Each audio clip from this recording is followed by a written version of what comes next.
Hello friends, आप सभी का मेरे यूट्यूब चैनल स्टडी हब में स्वागत है। आज की वीडियो में हम इकोलॉजी पर डिस्कस करेंगे। अगर आपको वीडियो अच्छी लगे तो प्लीज़ चैनल को सब्सक्राइब करें। तो चलें आज की वीडियो शुरू करते हैं जो इकोलॉजी पे बेस्ड है।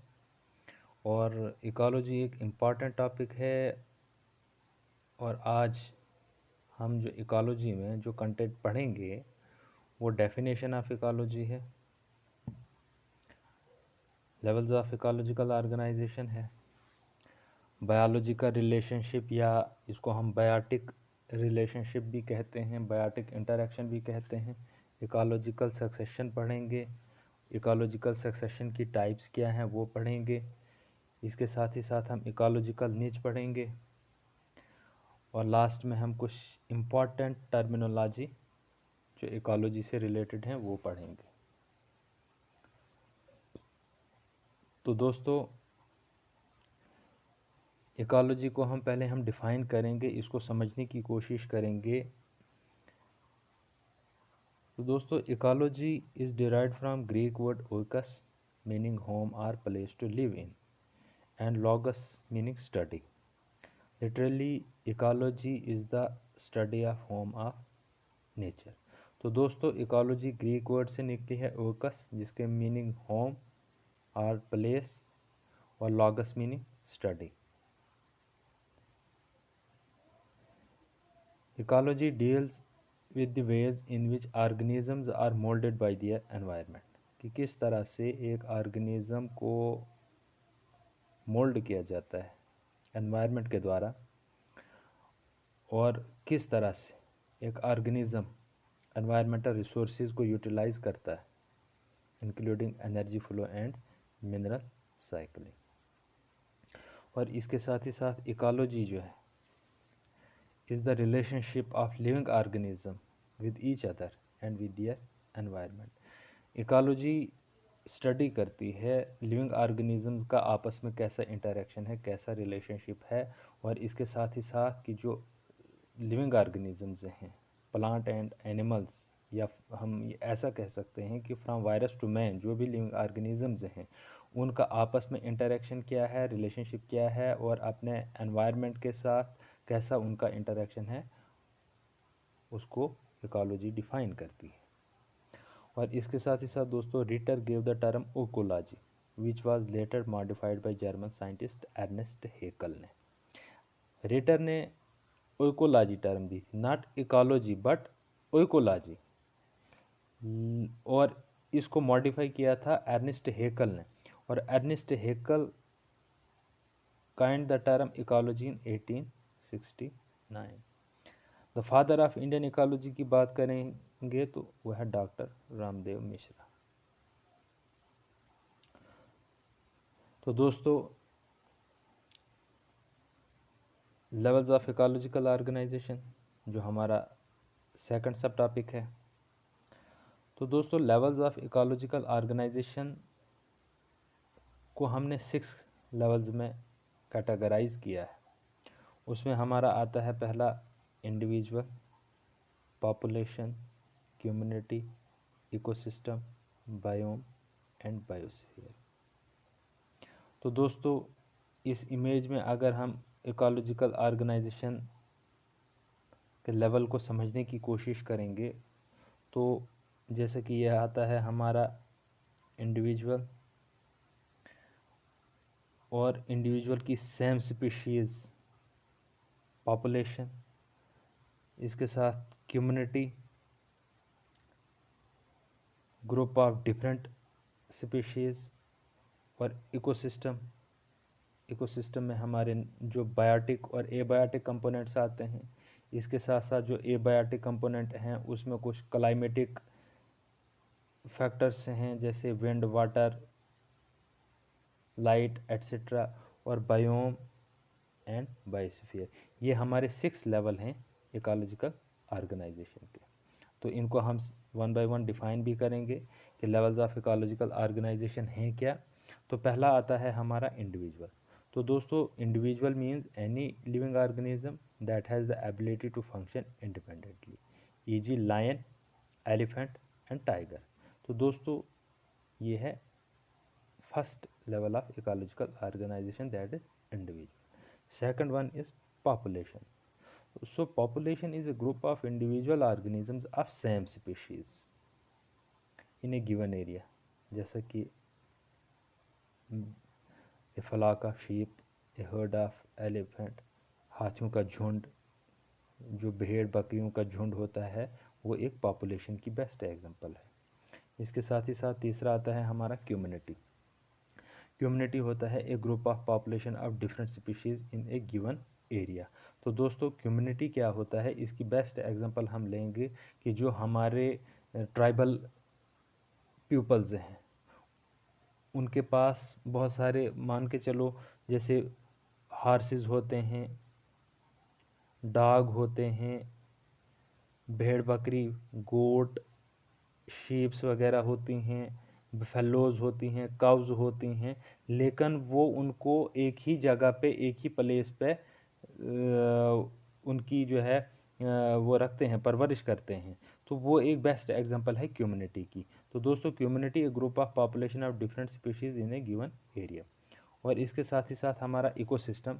तो दोस्तों यहाँ जो इकोसिस्टम है, इसकी हम सेपरेट वीडियो बनाएंगे, सेपरेट लेक्चर होगा हमारा. तो यहाँ पे एज ए डेफिनेशन हम यहाँ पे इसको एक्सप्लेन कर रहे हैं. तो it is a community of living organisms in conjunction with non living components of their environment, जैसा कि एयर, वाटर, लाइट और सॉइल. तो इकोसिस्टम बेसिकली है क्या, ये living organisms, plant and animals का जो इंटरेक्शन है अपने नॉन लिविंग कंपोनेंट के साथ, उसको हम इकोसिस्टम कहते हैं. या हम ये कहेंगे कि ecosystem is the composition of biotic and abiotic components, living and non living components. Fifth one आता है हमारा बायोम.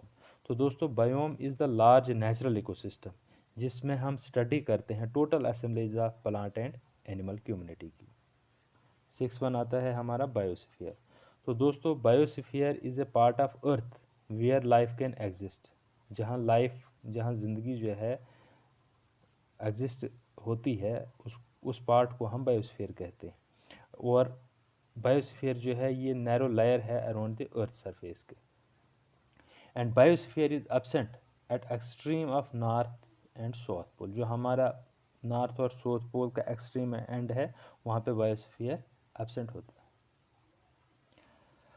अब हम बात करते हैं बायोलॉजिकल और बायोटिक रिलेशनशिप. तो दोस्तों बायोलॉजिकल और बायोटिक रिलेशनशिप क्या होता है, organisms living on earth are interlinked to each other. जो भी लिविंग ऑर्गेनिजम्स प्लेनेट अर्थ पे रहते हैं, वो एक दूसरे के साथ इंटरलिंक्ड होते हैं. The interaction between the organisms is fundamental for its survival. और जो भी इंटरेक्शन ऑर्गेनिजम्स के दरमियान होता है, वो ऑर्गेनिजम्स का फंडामेंटल है सर्वाइव होने के लिए. That is the fundamental functions for the survival of N organisms and functioning of ecosystems. और जो ऑर्गेनिजम्स के दरमियान इंटरेक्शन होती है, उसका जो मेन बेनिफिट है, मेन जो फंक्शन है, वो हमारे इकोसिस्टम को बैलेंस करता है. और बायोटिक इंटरेक्शंस आर, जैसा कि म्यूचुअलिज्म आता है. तो friends mutualism it is a biological interaction or biological relationship between the organisms in which both species benefits. Mutualism, या हम शार्ट में ये कहेंगे कि म्यूचुअलिज्म ऐसा बायोटिक रिलेशनशिप है ऑर्गेनिज्म के दरमियान जिसमें दोनों स्पीशीज़ को फ़ायदा होता है. दूसरा आता है हमारा कमेंसलिज्म. तो दोस्तों कमेंसलिज्म ऐसा बायोटिक रिलेशनशिप है स्पीशीज़ के दरमियान जिसमें एक स्पीशीज़ को बेनिफिट होता है और दूसरी स्पीशीज़ जो होती है वो अनअफेक्टेड रहती है. तीसरा आता है हमारा कंपटीशन. तो दोस्तों कंपटीशन जो होता है ये लिमिटेड रिसोर्सेज के लिए होता है ऑर्गेनिजम्स के दरमियान, जिसमें दोनों स्पीशीज़ को नुकसान होता है. और अमेंसलिज्म क्या होता है, अमेंसलिज्म होता है ऐसा बायोटिक रिलेशनशिप, ऐसा बायोटिक इंटरेक्शन ऑर्गेनिजम्स के दरमियान जिसमें एक स्पीशीज़ को नुकसान होता है और दूसरी स्पीशीज़ अनअफेक्टेड रहती है. और न्यूट्रलिज्म क्या होता है? न्यूट्रलिज्म में होता है न बेनिफिट होता है और ना ही नुकसान होता है किसी भी स्पीशीज़ को। और प्रिडेशन एंड पैरासिटिज्म क्या होता है? इसमें एक स्पीशीज़ को बेनिफिट होता है और दूसरी स्पीशीज़ को नुकसान होता है। तो दोस्तों ये था बायोलॉजिकल रिलेशनशिप, और मोस्टली इसमें से डेफिनेशंस जो हैं एग्ज़ाम में पूछ लेते हैं। अब बात करते हैं हम इम्पॉर्टेंट सब टॉपिक की, जो हमारा इकोलॉजिकल सक्सेशन है। तो दोस्तों इकोलॉजिकल सक्सेशन क्या है? इकोलॉजिकल सक्सेशन को हम बायोटिक सक्सेशन भी कहते हैं। Is a process by which communities of plants and animals in an area are replaced or changed in another place over a period of time is called ecological succession, is called ecological succession. और ecological succession is a natural ecological succession is a natural development of series of biotic communities. और जो हमारी communities biotic communities हैं वो dynamic in nature होती हैं, और जो हमारा इकोलॉजिकल सक्सेशन होता है वो नेचुरल भी हो सकता है, मैन मेड भी हो सकता है। और इसके साथ ही साथ जो यहाँ पे इम्पॉर्टेंट पॉइंट आता है वो ये कि जो हमारा प्रोसेस ऑफ सक्सेशन स्टार्ट होता है वो फर्स्ट कम्युनिटी से होता है, और उस फर्स्ट कम्युनिटी को हम पायनियर कम्युनिटी कहते हैं। और जो फाइनल स्टेज ऑफ सक्सेशन होती है उसको हम क्लाइमैक्स कम्युनिटी कहते हैं।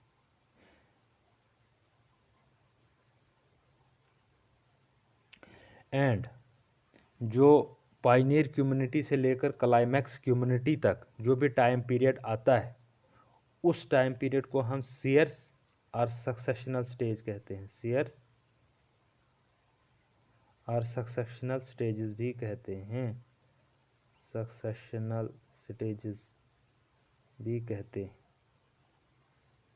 और जो सक्सेशन होती है, जो succession occurs when a series of communities replace one another due to large scale of destruction, either natural or man made। यहाँ पे इम्पॉर्टेंट पॉइंट आते हैं। जो succession that takes place on arid part of the earth or land where moisture content is low, उसको हम ज़िरार्क बोलते हैं, ज़िरार्क। Succession that takes place on land where moisture content is low is called ज़िरार्क। और इसके साथ ही साथ succession that takes place on water bodies like ponds, lakes etcetera, उसको हम हाइड्रार्क बोलते हैं। तो दोस्तों इकोलॉजिकल सक्सेशन की टाइप्स की बात अगर हम करेंगे तो इकोलॉजिकल सक्सेशन की टाइप्स में आते हैं प्राइमरी सक्सेशन, सेकेंडरी सक्सेशन, इसके बाद आता है हमारा autogenic, allogenic succession, autotrophic succession, heterotrophic succession. लेकिन यहाँ पे हम जो इम्पॉर्टेंट दो हैं प्राइमरी और सेकेंडरी सक्सेशन उनको हम यहाँ पे डिस्कस करेंगे। तो दोस्तों प्राइमरी सक्सेशन क्या होता है? Primary succession it occurs in an area which has been bare from the beginning. जो हमारी बैरन लैंड होती है, जो बियर रॉक्स होती हैं, वहाँ से हमारी प्राइमरी सक्सेशन स्टार्ट होती है। और प्राइमरी सक्सेशन में जो है सॉयल एब्सेंट रहती है, कोई सॉयल नहीं होती है।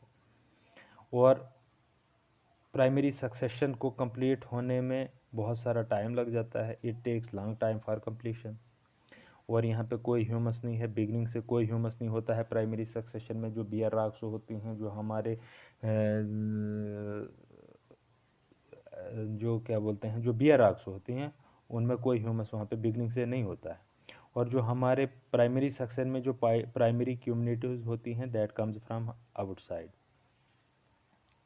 इसके साथ ही साथ जो हमारे प्राइमरी सक्सेशन में जो सेरल कम्युनिटीज़ हैं, जो सेरल कम्युनिटी, जैसे मैंने आपको अभी बताया था कि जो seral communities are those communities जो पायनियर कम्युनिटी से लेकर क्लाइमैक्स कम्युनिटी के दरमियान जो भी हमारा सक्सेशनल प्रोसेस होता है, उनके दरमियान जितनी भी कम्युनिटीज़ आती हैं उनको हम सेरल कम्युनिटीज़ कहते हैं। और प्राइमरी सक्सेशन में बहुत सारी सेरल कम्युनिटीज़ आती हैं। और जो हमारा रिप्रोडक्टिव स्ट्रक्चर होता है वो हमारे प्राइमरी सक्सेशन में एब्सेंट रहता है। तो दोस्तों अब आते हैं हम सेकेंडरी सक्सेशन पे। तो सेकेंडरी सक्सेशन उस एरिया पे होता है कि जहाँ पहले से ही सॉइल मौजूद होती है, विच हैज़ बीन डिन्यूड रिसेंटली, और जहाँ पे सॉइल प्रेजेंट होती है, ह्यूमस प्रेजेंट होता है, reproductive structure are present there, and pioneer community develops from various occupants, ये भी इसका एक अहम फीचर है। और environment is favourable from the beginning, और जो सेकेंडरी सक्सेशन में जो है एनवायरनमेंट फेवरेबल होता है as compare to primary succession. तो प्राइमरी सक्सेशन में एनवायरनमेंट फेवरेबल नहीं होता है। Seral communities are few, seral communities are few, तो इसमें सेकेंडरी सक्सेशन में जो सरल कम्युनिटीज़ होती हैं वो बहुत कम होती हैं। और it takes less time for completion, it takes less time for completion. तो दोस्तों ये था इकोलॉजिकल सक्सेशन और इकोलॉजिकल सक्सेशन की टाइप्स। और इसी के साथ साथ हम इकोलॉजिकल निच की बात करेंगे, जो बहुत ही इम्पॉर्टेंट टॉपिक है इस वीडियो में, और मोस्टली इसमें से कहीं ना कहीं एग्ज़ाम में क्वेश्चन पूछा जाता है। तो दोस्तों द टर्म इकोलॉजिकल निच is given by green. The term निच मीन्स, जो इकोलॉजिकल निच है उसका मतलब क्या है, उसके मीनिंग क्या है, वो ये कि जो sum of all the activities and relationships of a species by which it uses the resources in its habitat for its survival and reproduction. अगर हम आसान शब्दों में इकोलॉजिकल निच को समझने की कोशिश करेंगे कि वो ये कि job of species, job of species, work of species, activity of species, कि एक स्पीशीज़ जो है वो अपने आप को अपने सर्वाइवल के लिए एक स्पीशीज़ क्या एक्टिविटी करता है उसको हम निच बोलते हैं। और हैबिटेट की अगर हम बात करेंगे तो habitat of a species is like as its address, और निच एज इट्स इसका प्रोफेशन, सिंपल। और टाइप्स ऑफ निच की बात अगर हम करेंगे तो हैबिटेट निच, फूड निच, रिप्रोडक्टिव निच, इसके अलावा आता है हमारा फिजिकल और केमिकल निच, फिजिकल और केमिकल निच भी आता है हमारा। तो दोस्तों हैबिटेट निच क्या होता है कि वेयर स्पीशीज लिव। और फूड निच की बात अगर हम करेंगे तो what it eats or decompose. Reproductive की बात अगर हम करेंगे तो what and how it reproduce etcetera. और फिजिकल और केमिकल निच में आते हैं हमारा टेम्परेचर, लाइट, ह्यूमिडिटी, हमारा ह्यूमिडिटी आता है फिजिकल और केमिकल निच में। तो दोस्तों ये था निच के बारे में। और इसमें मोस्टली टर्म के बारे में पूछते हैं कि किसने टर्म दी थी।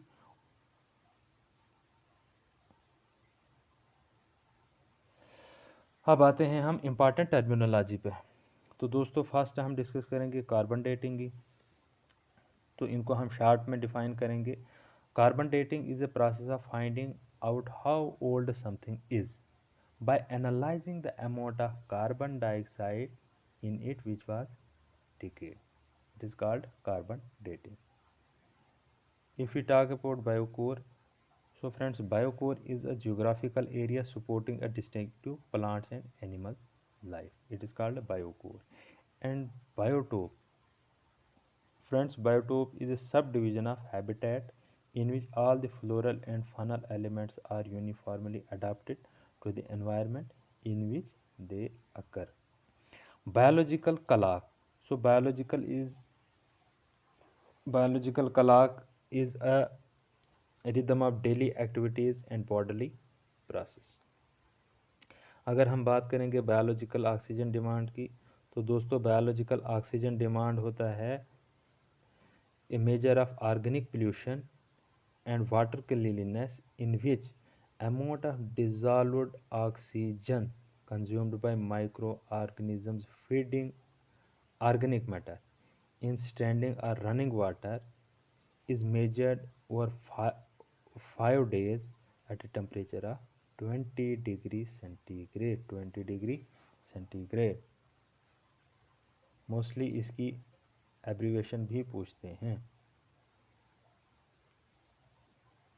स्पीशीज़ दोस्तों स्पीशीज़ क्या होता है? A group of similar population of organisms whose members are capable of interbreeding and produce fertile offspring is called species.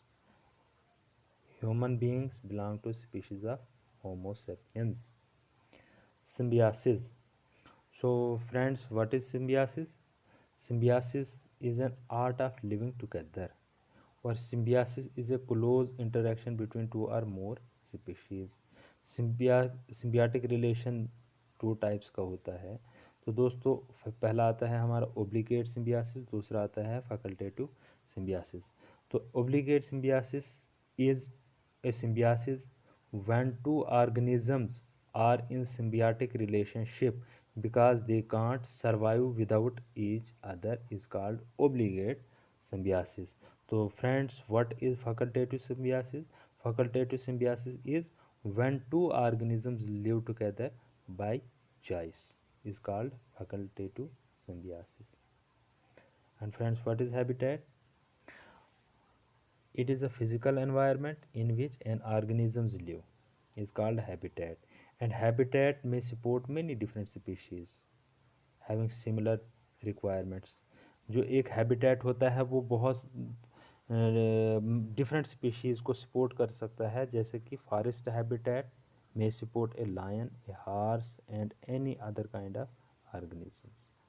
So friends, habitats are of 4 types which are given here: terrestrial habitat, fresh water habitat, estuarine habitat, ocean habitat.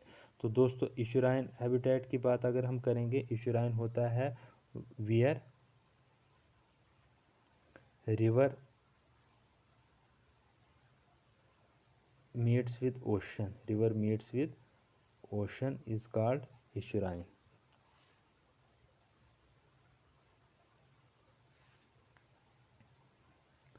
तो thanks for watching my video on Study hub.